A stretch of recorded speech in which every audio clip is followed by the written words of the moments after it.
I didn't have the money to go to college. And I was like, initially, I wanted to go to the Marine Corps. I was like, I want to go Marine Corps. I want to fly planes in the Marine Corps. And the recruiter was like, well, you can't fly planes unless you have a degree.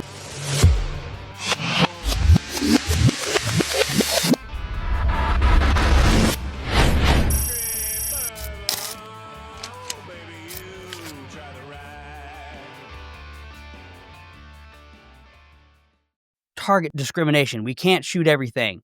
Mhm. How are you deciding right now in real time which of these projects is your primary target and which ones are just targets of opportunity for the moment? So for me personally, and again, this deployment really like shaped that because I had a lot of limited time outside of flying and outside of working. So it was like, well, I want to stay in the gym because we're in a combat zone. That's a requirement for the job that I'm working in. I don't want to get hurt pushing heavy stuff off the plane. I want to be able to run and, keep up, maybe do a triathlon once the weather gets good out here again. So I'm like, that's a no brainer. So that, minimizes the time even more. And so I was like, I need to be very specific. And so I kind of had a night where I just sat in my room and I was like, well, what is my overall life goal with this business in general? And I did that also with my like other occupational goals. I was like, what is it that I want to do? And I realized that for me personally, I'm only going to be here, us men, we don't live as long typically. So, maybe 60 to 80 years is kind of peak of our lifespan. I plan to live to 120, I kid, but we only get so much time on this earth, and I want to make an impact and leave something behind for other people. And I want to push the boundaries of what's possible as someone who's, on a truly independent scale. And so, this business has been kind of like a passion and an experiment. And I was like, well, what is it that I truly want? And like, it was literally the night before I left for this deployment that I published, this 256-page graphic novel, and that this itself was me processing a lot of the things I've gone through in life in general. A lot of the characters in there were parts of me, I guess, that I had struggled with or I would aspire to, or I would be like, oh man, like as people were fully, three-dimensional. So I realized that I've already accomplished something phenomenal and set the groundwork for kind of what my initial goal was with the business was to make it the next IP to rival Marvel and DC, which is a hefty goal in itself, but we're going to do it. But I realized that I need to set my blinders on. And instead of being a machine gunner, even though that's fun because you get to pray and spray, I'm going to be a sniper and we're going to hit one goal and we're going to dial in. We're going to, sight in. And again, I don't have much experience with snipers, but from Call of Duty, you put the Yeah. reticle on there and you go long range and you go for that one target. And that's what it is. So what I realized is that we need to focus on building the IP and we need to focus on building the business. The podcast, we can always pause it and bring it back later. And the beautiful thing about what we're doing is that even in this short period of time, with these new kind of set refined goals of focusing more so on the IP, intellectual property, and the story building of our brand, I've been able to network with a lot of people in the influencer world. We actually are going to be shortly running a pre-order for an indie toy. That's kind of the next product we're trying to work. So I actually have the prototype right here. This guy is the one of the villains from our early arc, and I could send you pictures and stuff like that, Brent, Awesome. to Yeah, help that's great. with the podcast editing. But he's actually one of the main villains of the early kind of story arc, and I figured it'd be really cool as a nerd to have a figure and then be able to sell it and produce a small, very short run figure line, very collectible figure line. So we're working that and using that to learn like kind of pre-order philosophy overall and some marketing things.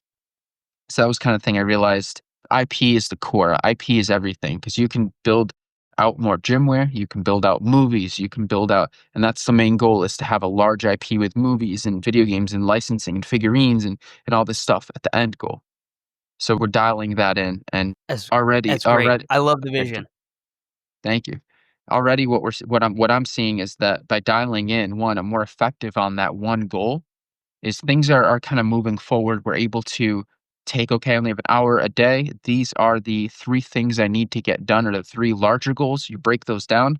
And now I just accomplished one for this hour. And then, tomorrow I have another hour. And so I'm slowly starting to see that if you dilute some juice, it doesn't taste as good. But if you have the concentrate, it's much more potent. And so that's kind of the methodology that I've kind of realized and gone forward is that this is kind of like my calling and my goal with the brand in general And the podcast will come back eventually. It's just on a pause right now. But I've realized that we've been able to network with some influencers in the indie toy and action figure world. The 3D designer that actually designed up this figurine.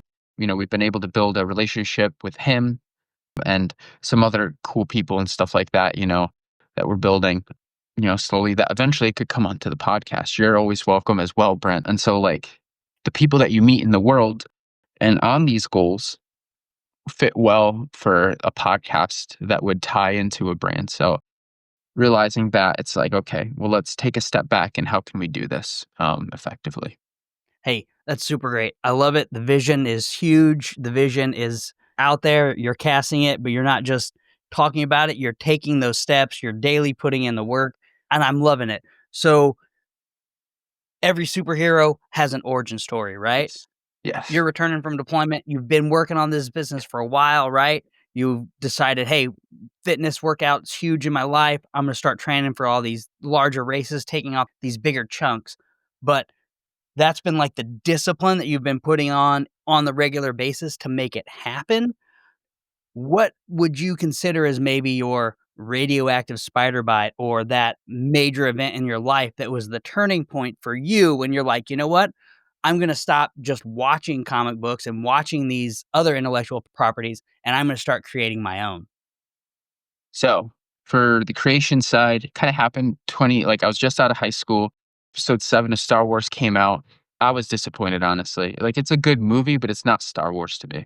And maybe that's nostalgia and me being a kid, but I was like, damn, what are they doing? And you have episode 8 and 9, and we see this with like the larger Marvel movies now. The MCU has kind of, again, become diluted. And there's a lot of reasons. I mean, a lot of people will say, oh, it's woke, but I think it's the best terminology is it's corporate. I think what they do is they're trying to allocate narratives to money. So they're trying to analyze, okay, well, if we do this narrative, do this character, and do it in this way, or have this, token character in this way, we're going to make money on merchandise and blah, blah, blah, rather than telling interesting stories. And so that's been a large piece on the creative side of creating a story was if I can have any impact on changing, because America is well known for a lot of things, but I think whether it's Hollywood, whether it's movies, whether it's comic books, and we have this culture of telling stories in a very unique way around the world outside of the rest of the world that I think we've kind of shied away from and kind of started with like the Westerns and you just had like the 80s is like the golden era of cinema where any idea could happen. And so like I was like, we need to go back to that. And this is kind of just my effort and my push to kind of hopefully if I can build this indie world and we can go back to having good stories, cool characters that aren't about, oh, are you gonna like this character? No, you don't have to like the character or the world or that story as long as you like one thing or as long as it entertained you a little bit or as long as it was kick-ass and it had a deeper meaning and it wasn't just made for corporations. So that was that storytelling thing. I was like, passion there. As far as fitness, kind of stems earlier. So I was born with bilateral club feet. I'm the first person to join the United States military with clubbed feet and then become an aviator as well, an enlisted aviator. I don't think there's anyone else with my condition that's been able to get past the military entrance processing and get the waivers, especially with 2 clubbed feet from birth. So that kind of was my biggest battle early on is like, I didn't have the money to go to college. And I was like, initially I wanted to go to the Marine Corps. I was like, I want to go Marine Corps. I want to fly planes in the Marine Corps. And the recruiter was like, well, you can't fly planes unless you have a degree, which I'm still working on my degree, but I fly on planes.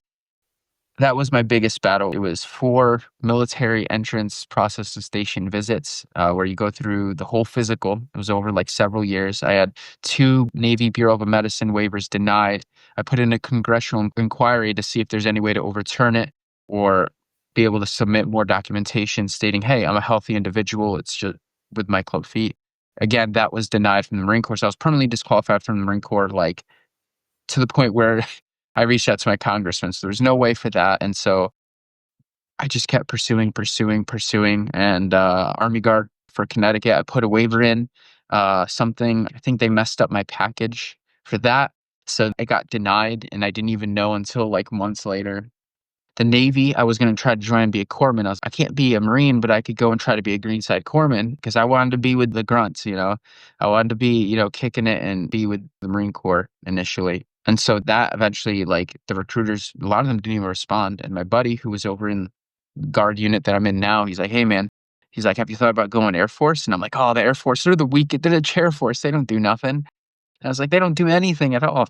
You know, me being ignorant and being young and being what gung ho, I'm like, "I wanna shoot guns and, you know, do the cool guy stuff." And he's like, "No, no, no." He's like, you know, "Talk to this recruiter. He's straight. You know, he's gonna talk to you straight about it. He likes working with people. He likes the challenge with people who have medical waivers and stuff as long as they're good people." So I worked with this recruiter who's phenomenal and got blessed. And I think it was the good man upstairs just directing me where he wanted me to go. He was like, "Hey, Josh, I love your, you know, I love your passion, but we need you to go through this door instead." And so like I went back to MEPS, and the same doctor that those 4 visits at MEPS that disqualified me, he was like, "Oh," he's like, "You're fit now." He's like, we'll sign you up for the Marine Corps." And I was like, "No, I'm sticking with the Air Force. I know where I'm at. I'm gonna stick with the Air Force and do it." And he was like, "Okay, okay." Came back as a loadmaster was open in our unit. I interviewed for that. Actually, our soon to be chief actually interviewed me, and the loadmaster I deployed with last time, he was our senior load on our crew, actually interviewed me as well. And so like I got in, did my flight physical right before COVID hit and before all the facilities and everything started shutting down, and came out with no hitch, no waivers, no nothing. You know, 2 combat deployments later, I think on this deployment, I hit 1,000 flight hours.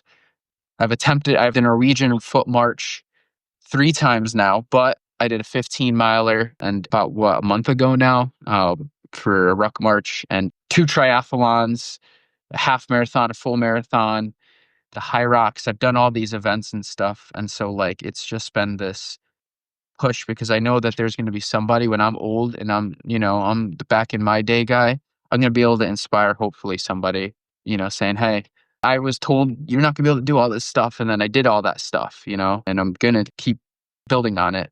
And that's the goal, is to hopefully inspire somebody who thinks they're not capable of doing something, whatever it may be. Say, "Hey, no, you just got to keep going. Just keep beating yourself up until you get there. Keep pushing." Dude, I absolutely love it. Your commitment throughout the whole process was like, "Hey, this is what I wanna do. I wanna serve. Yeah, I wanna go." In your head, it was this place first, but like you said, you took those stones, you took it path by Mhm. path, step by step, took that path step by step, get gradual nudges, sometimes big closed doors that told you, Mhm. "Hey, redirect over this way, look over this way." But your resiliency throughout the process, because I know those paperwork battles, those waiver processes, you went all the way up to Congress, which is very incredible, very good on you, and I mean, that is inspiring, hugely inspiring, because there's so many people who they say they wanna do something, that's what's in their head, that's what's in their heart. They go up, they talk to the recruiter, maybe they try 1 or 2 times, they get those denials, they get those no's, and they're like, "Alright, well, I guess there goes my dream," right? But no, you're like, "No, I'm making this happen. Where am I gonna find an open door? It's not here, it's not here, it's not here, but I'm gonna keep knocking, keep looking, keep finding, keep seeking, ask for help." You know what I mean? You didn't just, "Oh, well, you didn't just try to do it on your own. You reached out, you found every single possible opportunity to get through." And then that's the other part, is good people and good mentors. Mhm. Life changing. When you find that one person who'll get in your corner and say, "You know what? Let's work on this together." That's how I was able to become a Navy SEAL, realistically, is I had issues with my heart, issues with contract, all these things, and yep, had to get waivers, all that. But the contract I was in, unbeknownst to me, was really a reservist contract disguised as an active duty contract, and it was mostly just to boost the 8404 corpsman numbers within the reserve specifically. Mhm. So, it was called National Call to Service. I didn't realize that, I just knew, hey, I needed to be a corpsman or something else to be a Navy SEAL. Last minute, corpsman route felt right. I told myself all through high school that that was the last job I wanted to do. Right whenever it came time to, like, choose a rate or choose an MOS, which is, like, your job specialty, was when, corpsman just feels right. I'm gonna go do that, right? And it was, in so many ways, the right door to go through. But I got stuck on hold at Corps School because I passed the physical fitness test, had the dive physical, all those things. But whenever I went to go get my orders, they stopped me at like the detailing or whatever. And they're like, "Oh, there's a stamp on your record. It says National Call to Service. We can't give you orders to the special programs." We just can't. All right, well, see you later.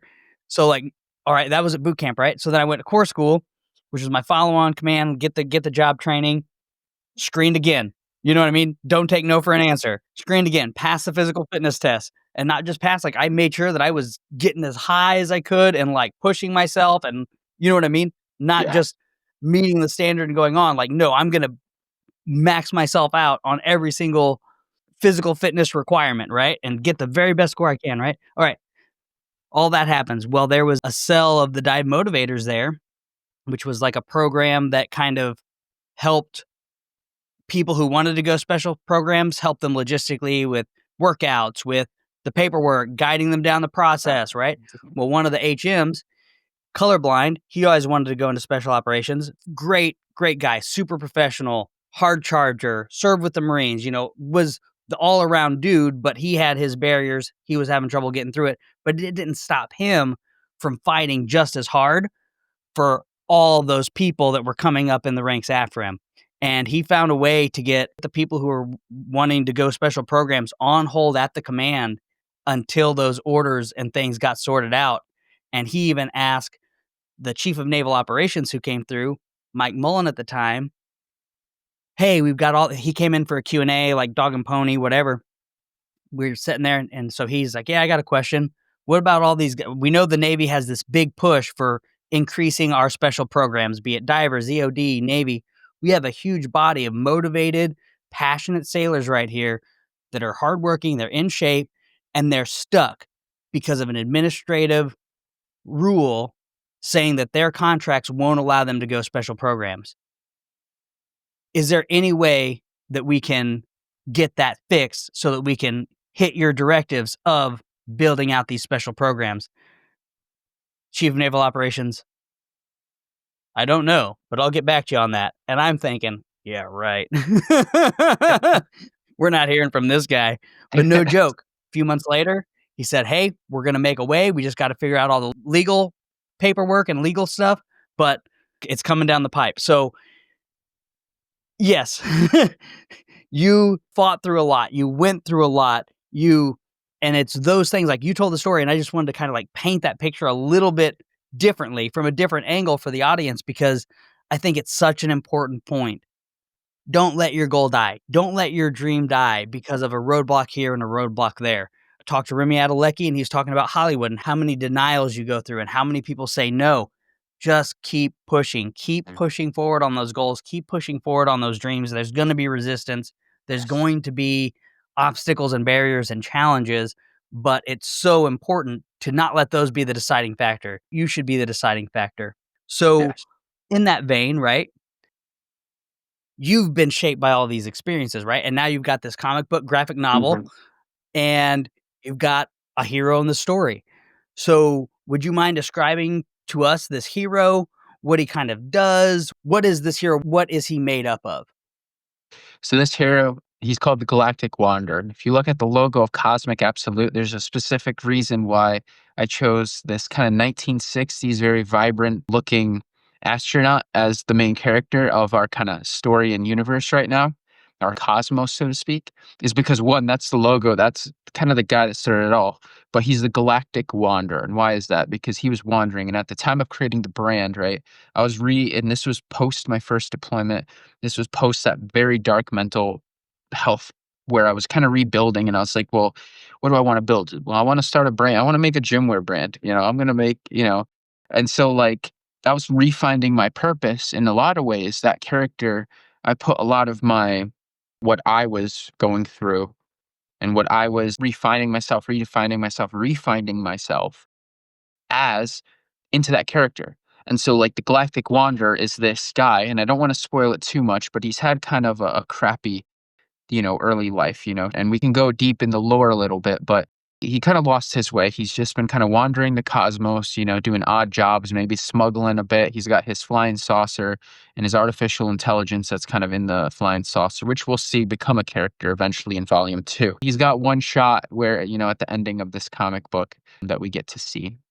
But the Galactic Wanderer really is the definition of refinding your purpose and being called back to a greater purpose and not just wandering around, but being somebody that people can depend on and being that hero, even if you're kind of stoic. And in a lot of ways, and initially, I didn't want to show the Galactic Wanderer's face in the comic book. I was like, wanted to do a little Master Chief, Halo kind of nod where his face is never shown because you are the Galactic Wanderer. I ended up changing that just because for part elements of his backstory, it kind of helps you tie things together narratively a little bit. And in the end, we see him kind of fall into his purpose and what the cosmos deems as his purpose now, and him kind of refining that. And it kind of brings back his humanity a little bit. He's no longer just this soulless astronaut that does, kind of wanders around. He's now a man on a mission. And so there's a lot of factions and there's a lot that goes into the lore. So it's 12 cult comics, put together. And that last one, Tales of the Galactic Wanderer, is kind of the nexus of everything, right? All this lore from pretty much thousands of star cycles back kind of feeds into this one story.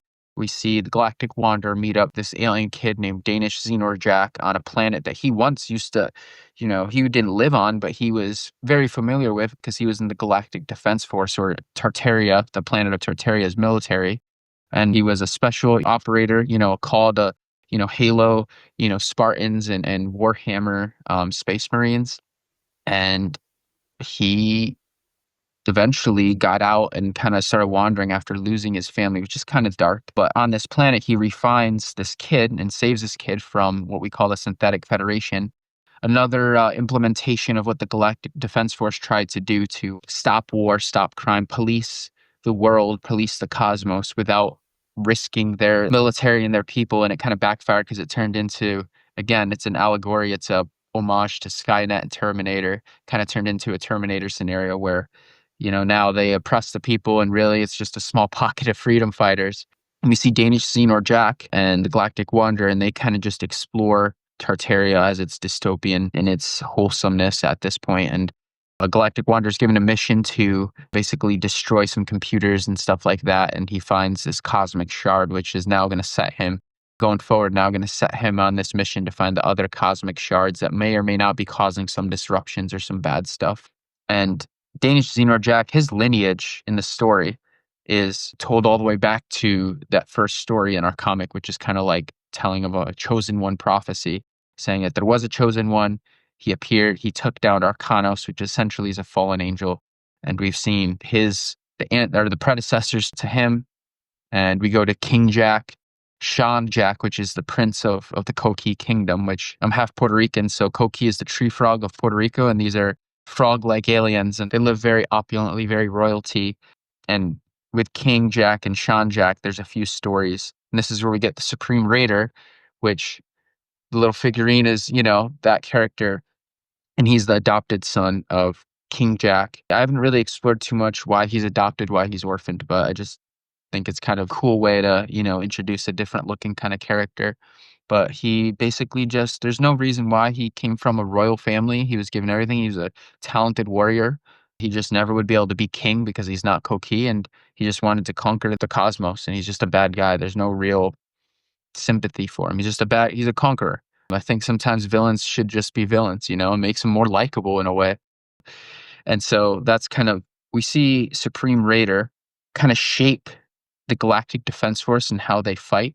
We see the Supreme Raider shape what is called in this whole prequel era as the Great War. We see the Supreme Raider kind of used as a proxy. So that's one thing that I noticed on my first deployment. We're read in on a lot of intel briefs, and obviously we can't talk about them, but Right. again, sometimes those intel briefs are pretty heavy, and you got to, for me at least, I want to process it and kind of understand it. And so using a third party, something that's not directly related to this world kind of helped me. And so Ernaceus, which is his real name, I guess, which is scientific name for hedgehog, I just figured it'd be kind of a cool nod. The Supreme Raider, he's used as a proxy by these alien squid race, and they're called the Tethodian Major. Another scientific name reference, Tethodian just means squid in Latin. And Major, I just figured it sounds cool, and they're bad guys. So, and they represent a near peer. There was a lot of that in the last few years, this Cold War era. We look at World War II, there's a lot of allegory today. The Cold War, World War II, near peer is what warfare is, right? And so what I think in nowadays, and this is my opinion, and this is why I kind of chose this route, and maybe we'll explore it more in future comics and future media. But Supreme Raider's used as a proxy. He's not truly, he's just a brute. He's just a warrior, right? He's just somebody that just wants to destroy. There's people like that in the world that just want to destroy.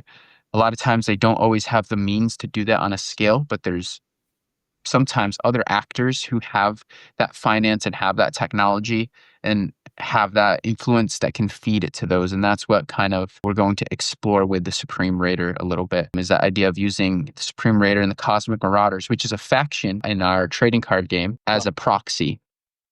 Fine. And so, yeah, that was kind of the biggest thing with even deciding which figure I wanted to be the first indie figure. I was like, that has to be, because it's just such a complex theory that it's kind of cool that a little vintage looking action figure could carry that much, I guess, deeper thought. And that really sets the tone. We see that Sean Jack, because the Supreme Raider comes back and kind of wreaks some havoc and stuff. Sean Jack is displaced to Tartaria, in which he marries an alien woman that's not of the Koki race. So his lineage kind of is diluted, so to speak. And that allegory for, because the Koki are, a reference to my Hispanic and Puerto Rican heritage. Just like the fact that we're all a mix, like the island is a mix. You come to the States, and I've met more people that are half Puerto Rican that I've met fully, Puerto Rican or people from the island, right? We're a mix, just like America's the melting pot. And so I thought it'd be cool to like slowly show that idea of that. And we meet Moses Jack, which is the father of Danish Xenor Jack, and he has a very strong importance in the story. And he's an honorable character. I wanted to attribute to him more like a Captain America kind of honor. He's for love and country, for his people. But, it's a time of tumultuousness in cosmos. We have the Galactic Defense Force. They're the most elite military. Oh, Yeah. No, I uh, mean, I'm loving the world yeah. building. Yep, It yep. is super immersive, super in Yes. depth, and dude, you've got so many layers. Like you said, the factions and I'm super excited to get into the graphic novel, to learn more about it and have these things come even more alive than you're already painting them, which is really great. Super dynamic, and that's what I think is missing in a lot of maybe some of the newer media is they don't take that time to really develop some of that backstory into some of those layers. And I think that's why some of our classics are still our classics today, and why they're able to make franchises on and go into so many different layers of marketing and movies and spin-offs and everything, is because of how deep and how much thought was put into each of these different factions and each of these different bodies. And I mean, you made it relevant to today. Like you're talking about, hey, we got these intel briefs where we're learning all these things. And obviously there's so many factions out there. Anything that you see on the news is really just the most minute snapshot of Yes. what's actually going on beneath the surfaces. Like it doesn't matter which national actor you put in there, hmm Venezuela, China, Russia, Pakistan, any of them. There's so many layers and so many like offshoots of different international terrorist organizations or international organizations that are trying to do different things, and they're trying to influence things in the way that they do. Whenever I was preparing for my full-on deployment to Korea, things were very tense, kind of like they are now. All of these boundaries are being pushed. All of these airspaces are being pushed. I bring it up because I read an article just the other day of South Korean jets scrambling because both Russian and Chinese aircraft entered their defensive airspace. These are big moves. These are not just small little things. These are probing. These are seeing how hmm you're going to react. These are like very high level, very tense moments. And I'm just really grateful that you kind of like touched on that and mentioned it, because I also think it's important to have the things that we're working on, the projects, and all these things are social issues that you're trying to address in your way, in your media, in your graphic novel, talking about the diversity and how we're a combination of a lot of different things. We're a melting pot. We're hmm very rarely just this one thing. So also glad you brought up the villain, your super villain, all that kind of stuff, because I was definitely going to ask about that. So with that being the case and spinning it into some like today real world stuff, hmm who or what would you consider is the supervillain that's currently attacking Joshua Salgado right now, and what are you doing to fight him? Ooh, I think the supervillain that's attacking Joshua Salgado is Joshua Salgado.